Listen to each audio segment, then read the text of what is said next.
Virtual reality, the metaverse, call it whatever you want, but VR has been a hot topic for good and bad reasons for the last couple of years. I've been following VR hardware and software since the original Oculus DK1, so I've watched VR go from a niche fad to one of the biggest tech buzzwords in existence right now. Whether you're an NFT, crypto, MetaMask hacked, Dogecoin, Ethereum, monkey, JPEG bro looking at the next get-rich-quick rug pull, or you are like me who prefer being immersed in full VR experiences, we've had entirely different experiences in VR. Recently, I've been playing a lot of VR games, and I realized I'm a game developer, right? I can make a VR game. How hard could it possibly be? So I sat down and brainstormed a bunch of ideas, and the one that stuck with me was an arcade shooter, where you just shoot enemies that constantly move towards you for as long as possible. So I created a new Unity project and then forgot about it for multiple weeks. I'm not very good at starting projects and finishing them. After multiple weeks of going to work, coming home, and then sitting on my ass for hours at a time, I decided I would actually get to work on that VR project I've had just tickling the back of my mind, just like a fly buzzing on my cerebellum. The only problem is that I built a new computer, so I had absolutely nothing. Therefore,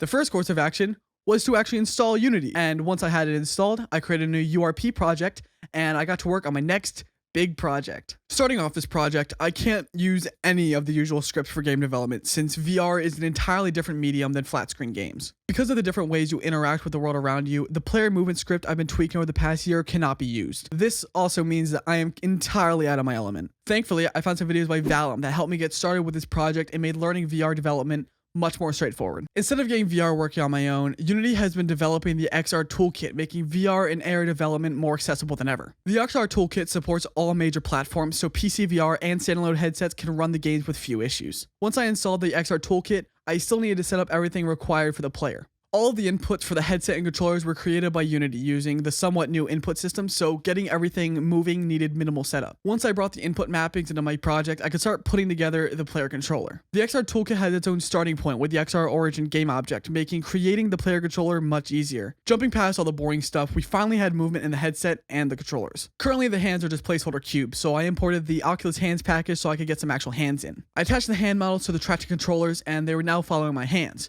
The problem is that they aren't animated when I close my fist. To get the hands to animate, I wrote a script that utilizes the input manager to check whether the grip or the trigger was activated. It will play a specific animation depending on which one you press and how hard you press it. If you go halfway, the animation will go halfway. I then started working on the interaction system. Interacting with objects in VR is surprisingly much easier than in flat screen games. The XR toolkit has scripts for checking either direct interaction or ray interaction. Ray interaction says that a ray cast from the hands that goes off to a specified end length and will grab whatever is hit in that path, while direct interaction just checks for collision. For this game, I wanted collision between the hands and the gun, so I chose direct interaction. I set up a simple interaction object to familiarize myself with the system, and I got it working fairly quickly. Once I decided on an interaction system, I started figuring out how I wanted the game to look. I grabbed the prototype asset pack from Kenny.nl because I liked the aesthetic of the in-development game. I took inspiration from the Stanley Parable and Boneworks in that decision, and spoiler alert, it turned out to be the basis of the entire project. I turned the skybox black and added a black fog to make the map look like it goes on forever, and it also hides the enemy spawning, which we'll get into later. I then imported a gun model and wrote a script to ensure that no matter what hand you grab it with, it'll always snap into its proper position. Then I wrote a script for the gun to fire when you press the trigger. So the game was going pretty smoothly. I had about half the main game mechanics implemented, and it was only the first day of work.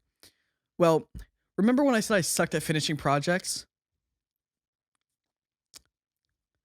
Yeah, I accidentally didn't work on the game for 2 weeks due to work and school, and I just didn't have much motivation to work on it. But 2 weeks later, I decided to return to the project and get back to work. Before I started on the enemies, I wanted to make the map the player would spend the entirety of the game on. I removed the test interactables and made the table more like a pedestal that the gun would rest on before the game started. The idea I had was for the game to start once the player grabbed the gun, and the pedestal would move down to give the player more room. So, with the idea in mind, I started my journey fighting with the Unity animator. I wrote a script for the table animation to be activated when you grab the gun. Luckily, the XR toolkit handles the events for grabbing, releasing, and activating objects, so I just had to connect a start game function to that event. Now that there was a way to actually start the game, I got to work on the enemy spawning. I created a bunch of cubes and put them around the edges of the map, but before I could make the enemies, currently the bullet just bounces off objects, so I needed a way to destroy the bullet if it hits anything. This script would also detect collision if the bullet hits an enemy, but we'll get to that in a bit. The script checks if the bullet collides with anything that has a collider and removes the instance of the bullet.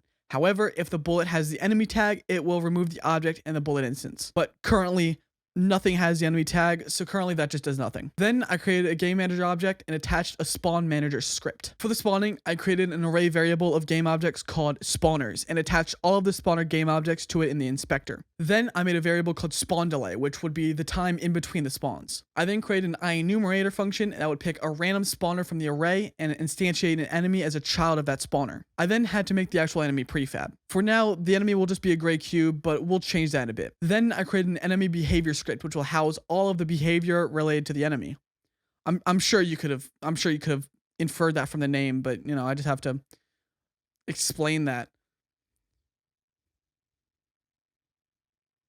This is stupid. I then added a start coroutine call to the start game function to start spawning the enemies, and voila, we got enemy spawning. Don't ask me how long it took to figure out how to run a coroutine. I don't want to talk about it. Then I added a trigger around the player for the game to end if the enemies hit it. Made a death screen, and now the main game loop was pretty much complete. Next up on the agenda, I needed a model for the enemy. I sat on this problem for the entirety of working on this project since I'm not an artist and didn't know how I wanted this game to look. I've always been more of a technical person, dealing more with code and mechanics, so art in the sense of drawing and modeling never came easy to me. Because of this, I tend to source my models from either Turbo Squid or the Unity Asset Store, which tends to completely destroy the look and feel of whatever game I'm working on. I thought this project was dead in the water by the time I finished the game loop and that this video would never come out. I mean, how will this game be fun and enjoyable if the enemies aren't interesting to look at? Better yet, how do I figure out the rest of the game without good looking enemy designs? But one day I was lying in bed and I had an epiphany. I ran on my computer, clicked start recording in OBS, and decided, what if the enemies were the error sign from the source engine? So I grew up with source engine games, whether Valve games like Half-Life 2, Portal, and Team Fortress 2, or source mods like Gary's Mod. The constant throughout my childhood is this little model in every single source-based project. Error.mdl. If for whatever reason the engine couldn't find the asset it was looking for, it could do one of two things. If it were a texture, it would replace it with a purple and black checkerboard pattern. But if it were a model, it would replace it with this big glowing red text reading error. Most of the time, it would show up inside Gary's Mod because the server you joined is using a map that uses assets from Counter-Strike Source.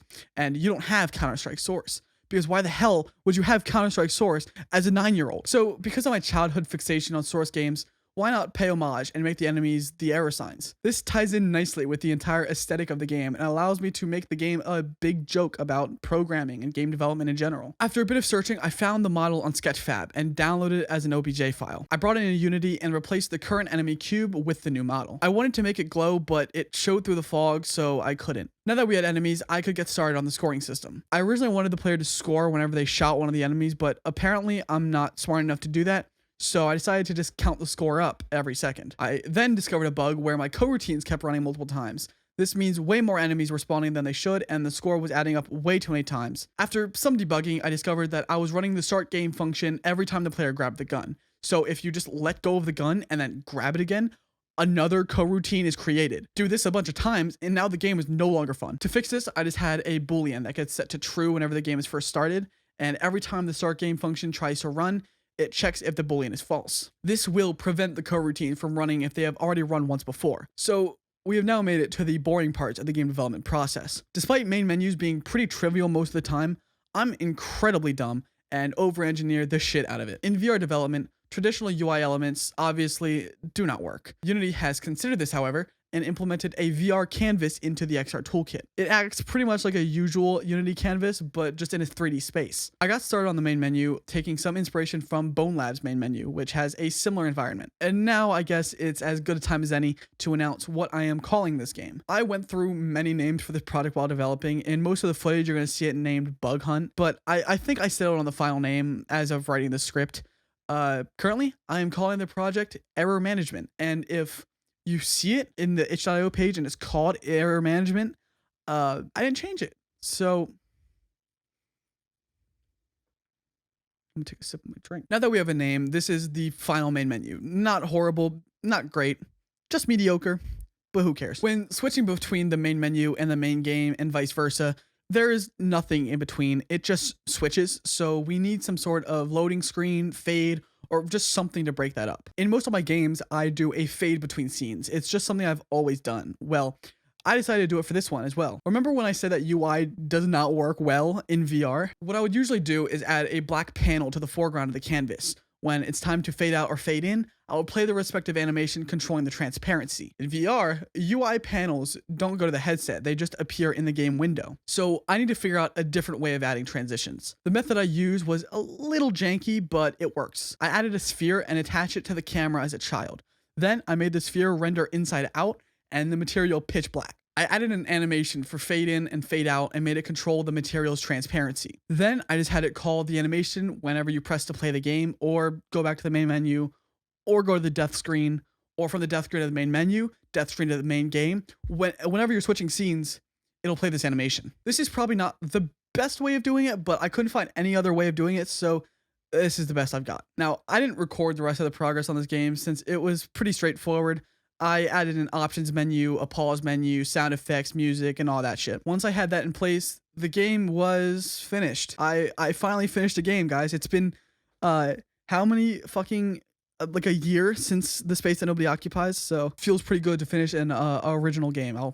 Cheers to that. You can play the game on my itch.io page, link in the description below. I'm debating on putting the game on Steam and side quests, but both of those are entirely different beasts that I don't think I'm ready to tackle yet. Next time, maybe I will. That's foreshadowing. Because my next game will most likely be on Steam and side quest. So I apologize for the lack of uploads for the past couple of months. I've been incredibly busy with work and college, so my motivation to work on these projects have been lackluster. I've started many possible video projects, but none have really stuck with me until this one. Thanks to everyone that has stuck around and watched my last 2 videos. They've done way better than I ever could have expected. Finally, I actually dropped out of college after 1 semester. So hopefully these videos won't take as long to produce. As always, I hope you enjoyed this video. Like, subscribe, comment, notification bell, Twitter plug, and all the usual YouTuber call to actions. I'm Osiris. Goodbye. Whee! I finished filming. Woo! Yeah, baby! Yeah, that's what I'm talking about. That's what I've been waiting for.